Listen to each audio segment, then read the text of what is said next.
Bismillahirrahmanirrahim. Assalamualaikum warahmatullahi wabarakatuh.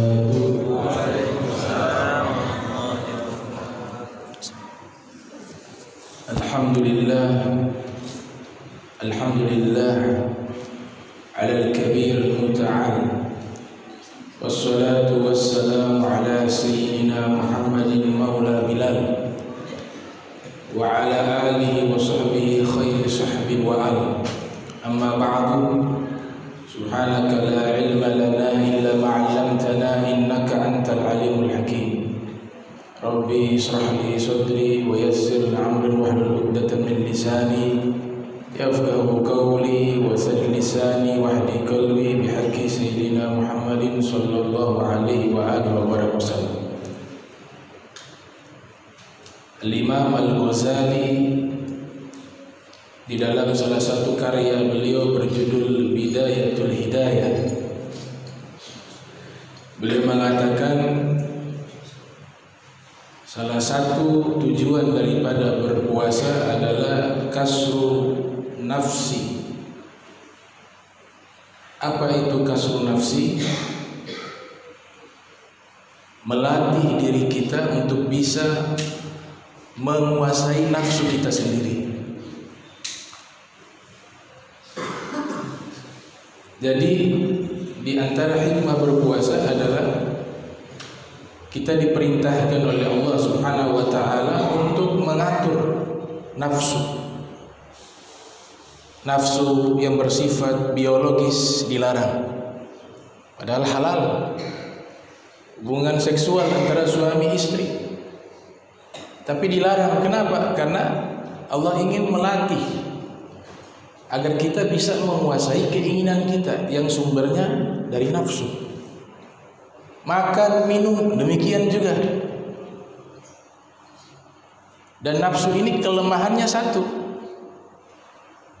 yaitu ketika tidak makan, tidak minum, di saat itu nafsu melemah. Ketika dia melemah, kita lebih mudah menjinakkannya. Ada satu kitab karya Syekh Al-Imam Al-Faqih Abu Lais Samarqandi, ulama kelahiran abad ke-3 Hijriah, tahun 333 Hijriah. Beliau lahir di kota Samarqand. Samarqand satu kota yang ada di Uzbekistan. Beliau ini bukan sekedar ahli fikih, bukan sekedar sufi, tapi juga mufassir. Punya kitab tafsir namanya Bahrul Ulum. Saya di awal-awal belajar ketika di Jakarta, sempat membaca kitab tersebut di hadapan guru, Bahrul Ulum. Kemudian beliau punya juga kitab namanya Bustanul Arifin, kitab tasawuf Qurratul Uyun wa Mufarrihu Qalbil Mahzun. Di situ beliau membahas tentang sanksi-sanksi dosa. Meninggalkan sholat dengan sengaja ada sanksinya. Idza taraka rajulu faridatan wahidatan muta'ammidan kutiba ismuhu ala babin nar fulan la budda min dukhulin nar.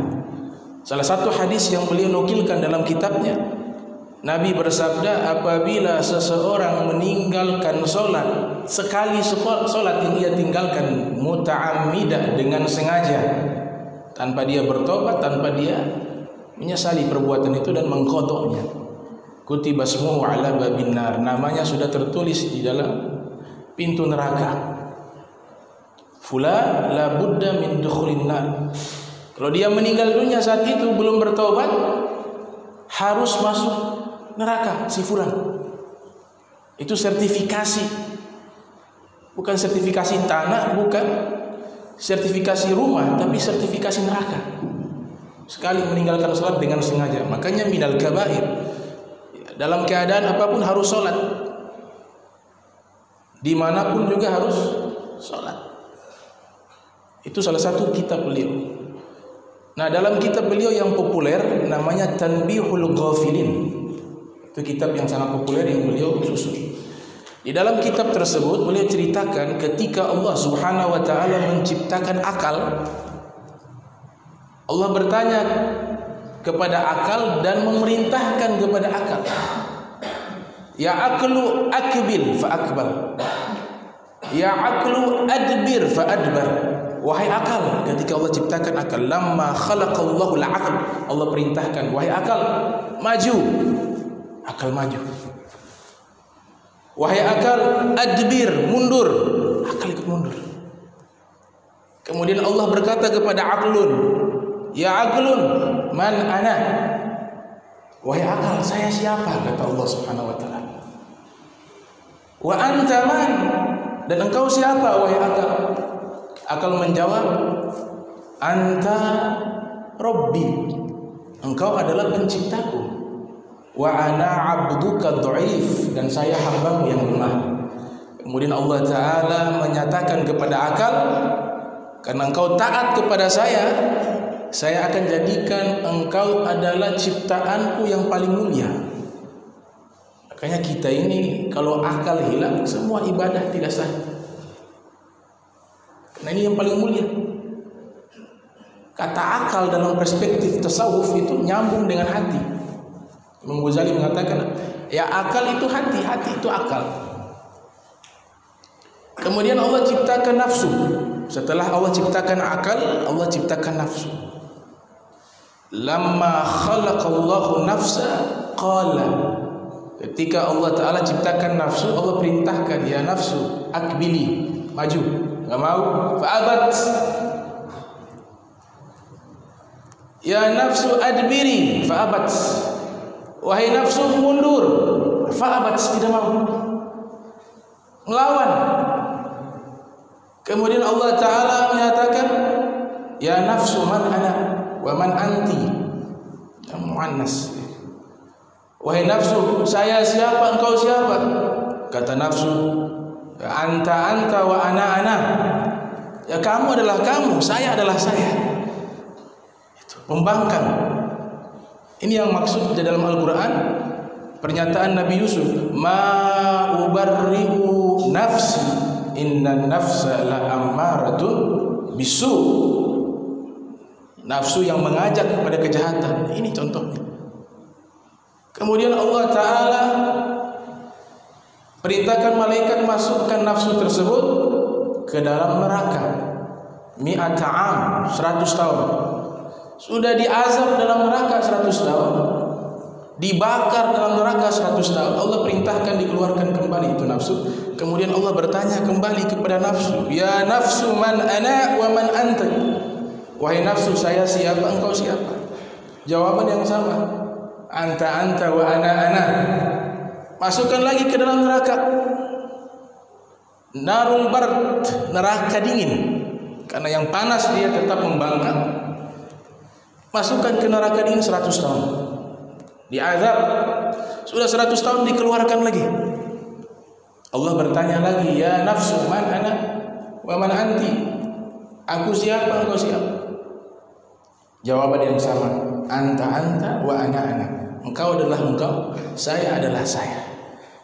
Diperintahkan lagi oleh Allah Ta'ala, wahai malaikat, bawa ini nafsu ke dalam neraka al-ju' wal atash, neraka lapar dan haus.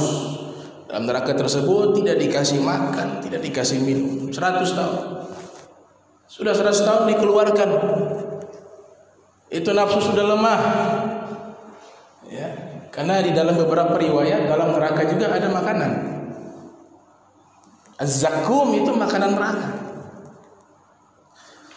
Maka Allah bertanya, wahai nafsu, siapa saya dan siapa engkau? Ketika itu baru dia mengakui, anta rabbi wa ana abduka dhaif. Engkau adalah penciptaku, saya adalah hambamu yang lemah.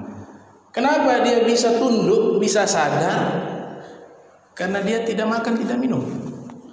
Itulah kata Imam Samarqandi, Abu Lais mengatakan, inilah salah satu hikmah berpuasa. Kita lebih mudah menaklukkan nafsu kita.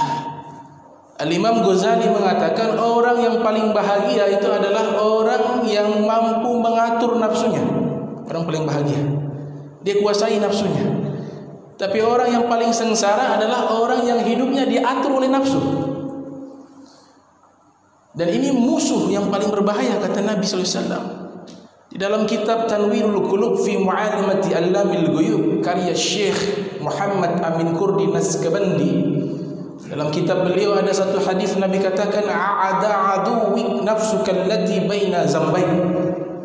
Musuh yang paling berat bagimu adalah nafsumu yang berada di antara dua lambungmu, kata Nabi Muhammad SAW.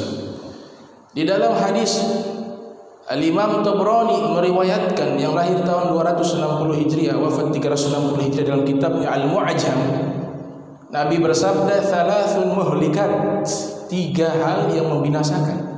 Syuhun muta', yang pertama kikir yang ditaati. Yang kedua adalah hawan muttaba', hawa yang diikuti. Jadi hawa ini tidak bisa dipisah dengan nafsu. Makanya selalu menjadi satu kata, hawa nafsu. Tapi berbeda. Yang memerintahkan segala sesuatu di dalam diri kita itu nafsu. Kemudian dorongan untuk melakukan perbuatan yang dibisikkan oleh nafsu itu hawa. Kendaraannya hawa adalah syahwat.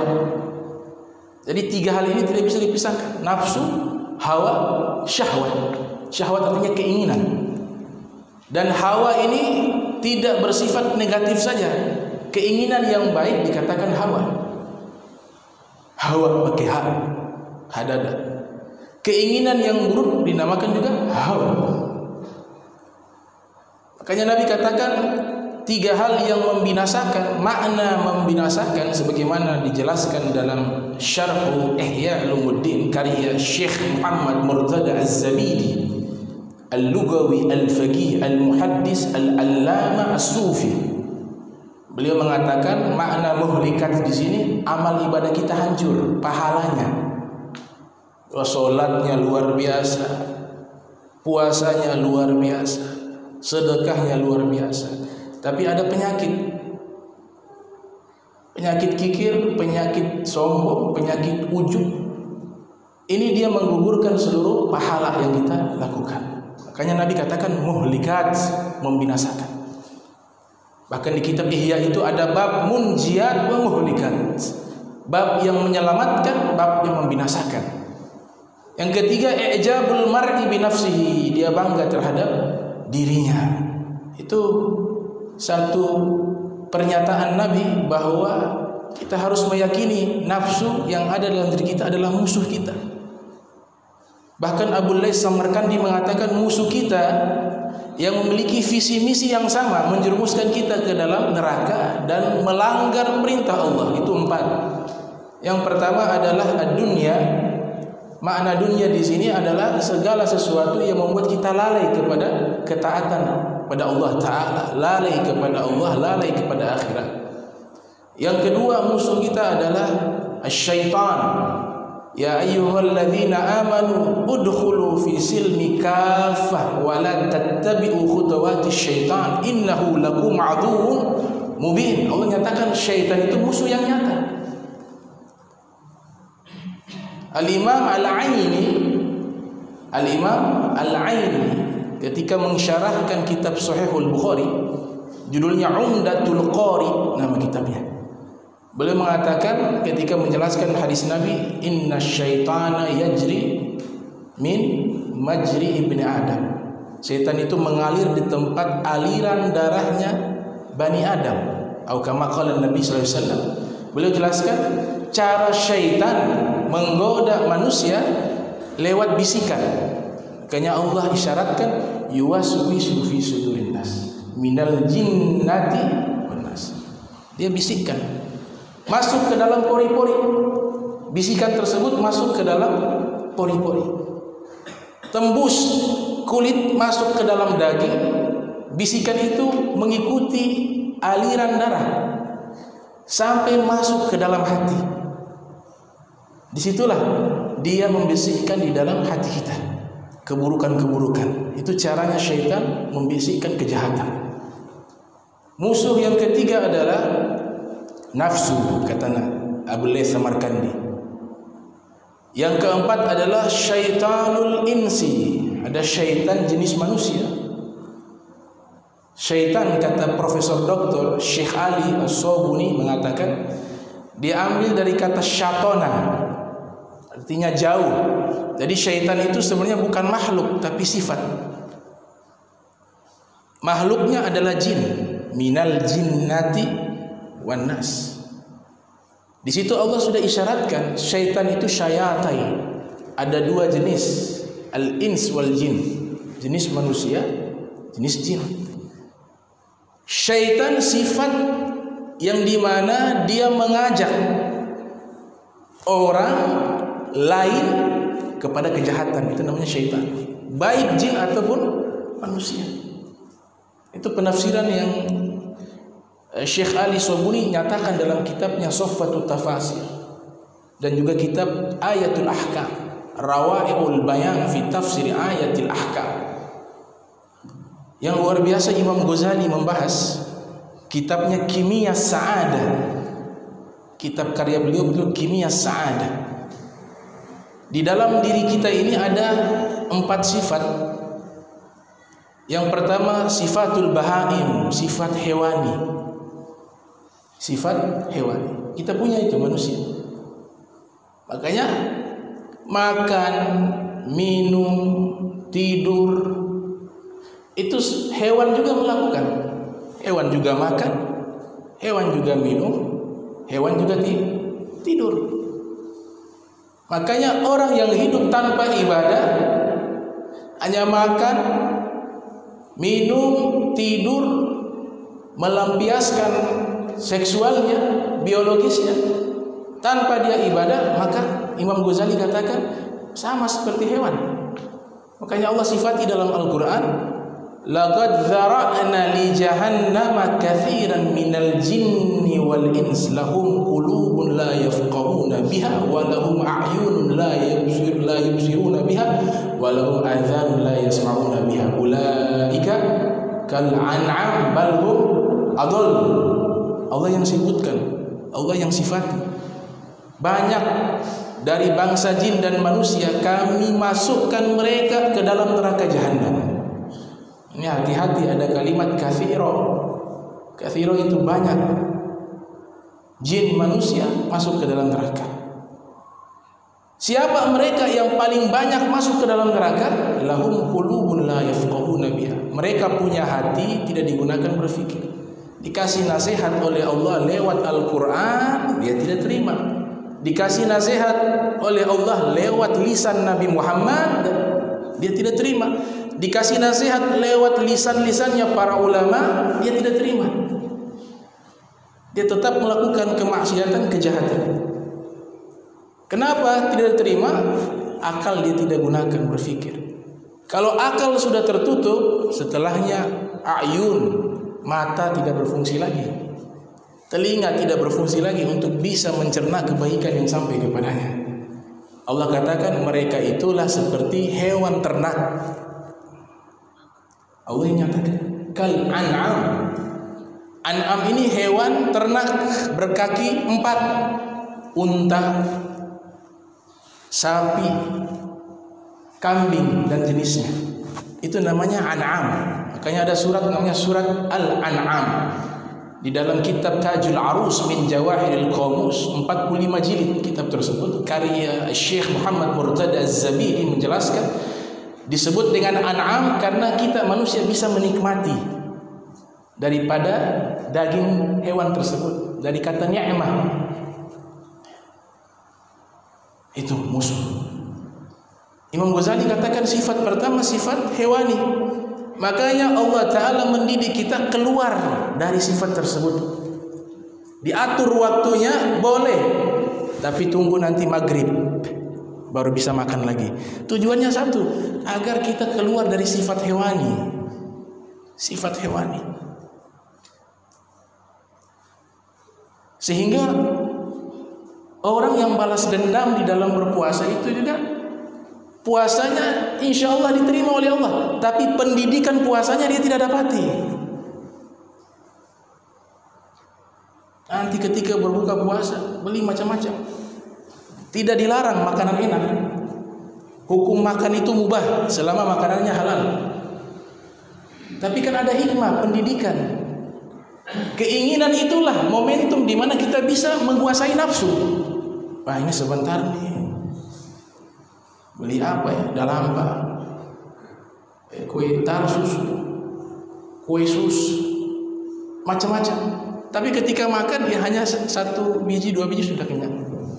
Tapi dia sudah kalah sama nafsunya. Kenapa? Dia sudah mengikuti keinginannya. Sudah ada niat balas dendam. Padahal ketika keinginan itu muncul dilawan, itulah hikmah puasa.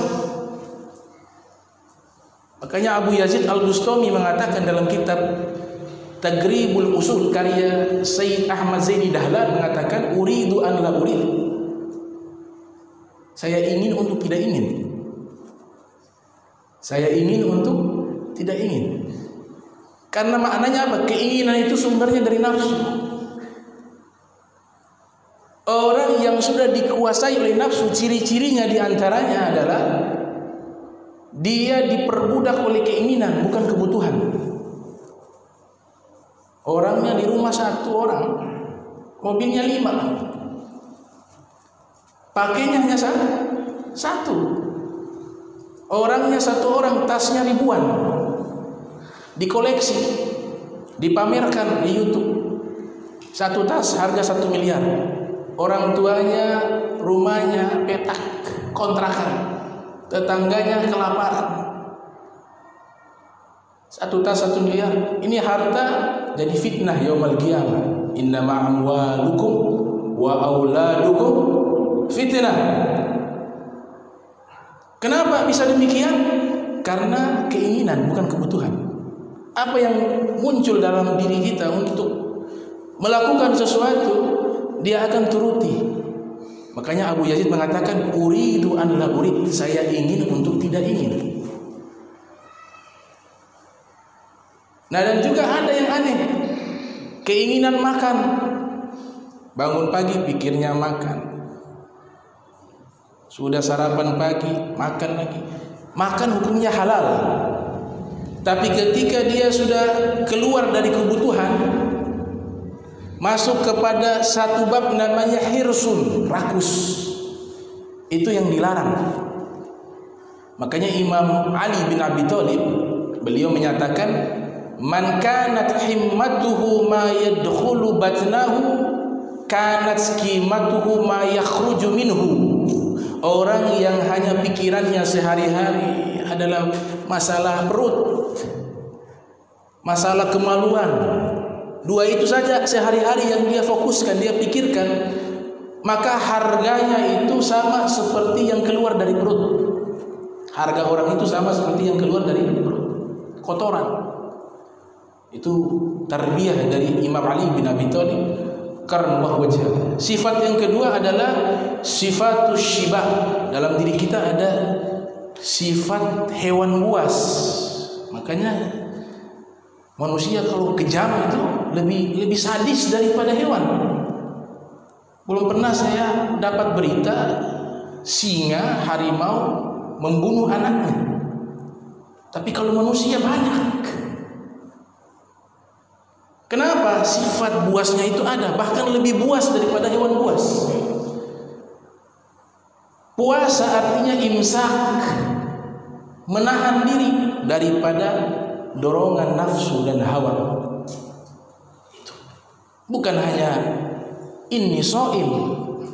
Makanya Nabi membuat ilustrasi, ada orang mencela engkau, kemudian dia ingin mengajak engkau berkelahi. Nabi katakan, bilang kepadanya, inni shaim, aku sedang puasa. Itu ucapan kita yang mengatakan kepada diri kita sendiri, kepada nafsu kita, sabar, jangan emosi, jangan marah, jangan lawan, jangan mencaci.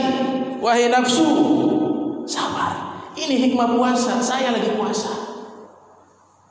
Itu pendidikan yang ada di dalam puasa Ramadan. Makanya ulama katakan Ramadan madrasatus sholihin.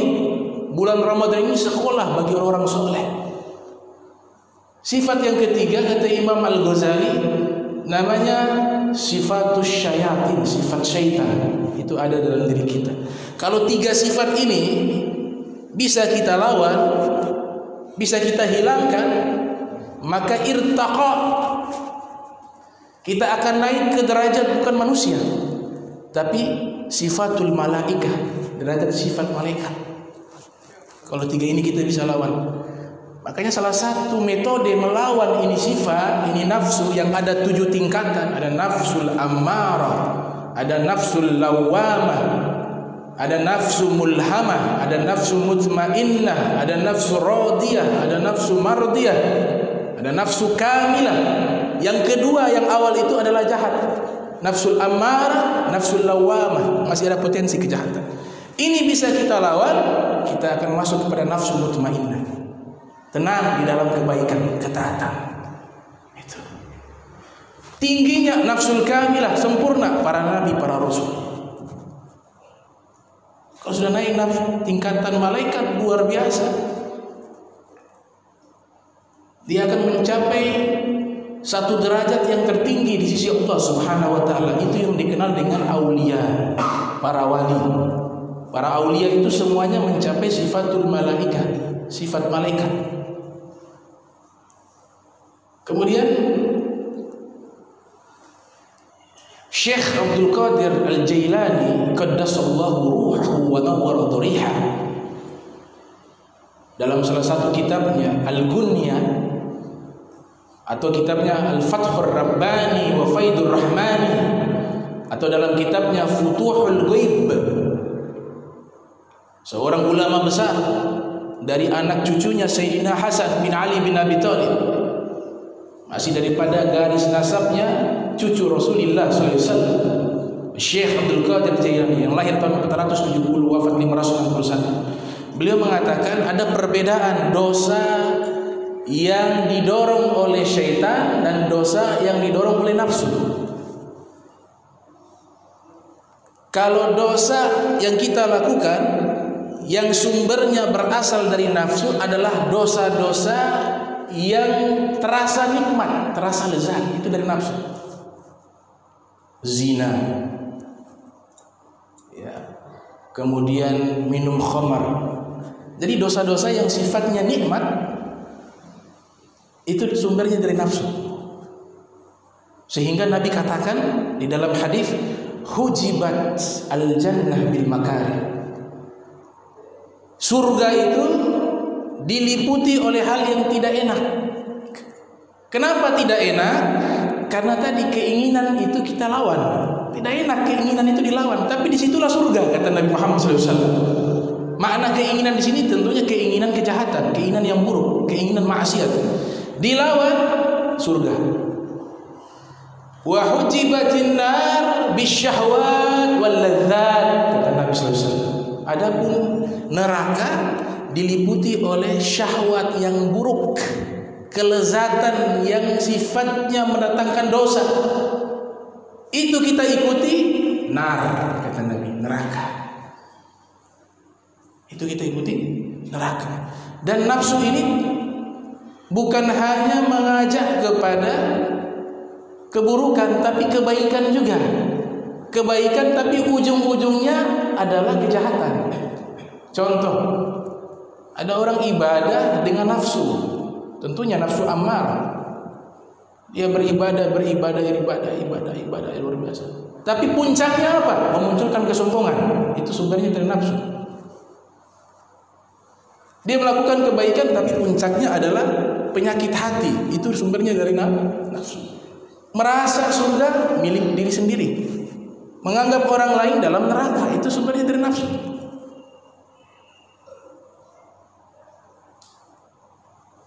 Kemudian Al-Imam Al-Ghazali memberikan obat bagaimana agar kita bisa menundukkan nafsu. Caranya satu, kata Imam Ghazali dalam kitab Ihya, bitarki syahwat, meninggalkan syahwat yang buruk. Ada bisikan yang mendorong kita melakukan kejahatan, kita lawan itu. Dan memang harus dilawan. Alladzina jahadu fina, yang sungguh-sungguh melawan itu. Lanahdiyannahum subulana, kami berikan petunjuk ke jalan kami. Dilawan, tidak bisa diikuti. Bitarki syahwat. Dikisahkan di dalam salah satu kitab karya Al-Ghazali juga, ada seorang rahib, pendeta. Ini punya kelebihan kasyaf. Kalau dalam bahasa tasawuf namanya al-kasyaf. Al-kasyaf itu dia terlintas dalam benaknya bisa mengetahui isi hati seseorang. Al-Kasyaf. Tapi yang uniknya yang mendapatkan ini rahib, pendeta. Sehingga berita ini tersebar luas, orang-orang heran. Termasuk ada seorang ulama, dia ingin mendatangi pendeta tersebut, menanyakan apa amalnya sehingga bisa kasyaf, terkenal di penjuru tempat di negerinya. Maka ulama itu datang menemui sang pendeta.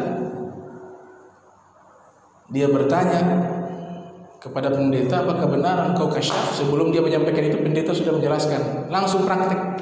Oh, kau datang kemari mau begini. Heran ini ulama, luar biasa, isi hati saya dia tahu. Kemudian sang ulama mengatakan, wahai rahib, dari mana kau dapatkan kelebihan ini? Dia katakan, dari nabi kalian. Dari nabi kami. Iya, nabi kalian kan pernah menyatakan dalam hadis, la yu'minu ahadukum hatta yakuna hawahu taba'an lima ji'tu bih. Tidak sempurna keimanan seorang di antara kalian terkecuali hawa nafsunya dia tundukkan untuk taat kepada ajaran yang dibawa oleh Nabi Muhammad. Dan nabi kalian mengatakan di dalam banyak hadis untuk melawan hawa nafsu, dan saya praktekkan itu.